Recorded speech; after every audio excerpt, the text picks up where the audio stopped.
Welcome to the Salmon Runs YouTube. Enjoy the video. You start by powering and physically connecting the audio interface to your computer. This ensures FL Studio can detect it.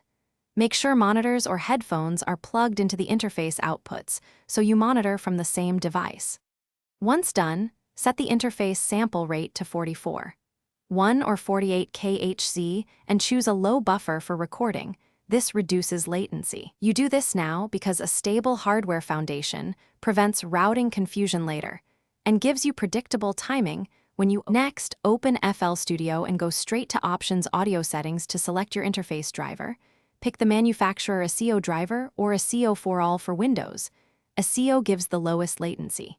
Make sure the sample rate matches your interface, then set buffer size, lower for recording, higher for mixing. After that, enable input monitoring and route the physical inputs to mixer tracks by selecting the correct input on each track. This routing lets you record specific sources and hear them in sync. Finally, arm the mixer track and choose whether to record directly to the playlist or record to disk. Test input levels and keep peaks comfortably below 0 dB to avoid clipping. If latency bothers you while tracking, reduce buffer or switch on your interface's direct monitoring to hear input without round-trip delay. If you get no audio, make sure FL Studio's driver is set to the interface, cables are secure, and your OS allows microphone access. These checks solve most connection problems quickly.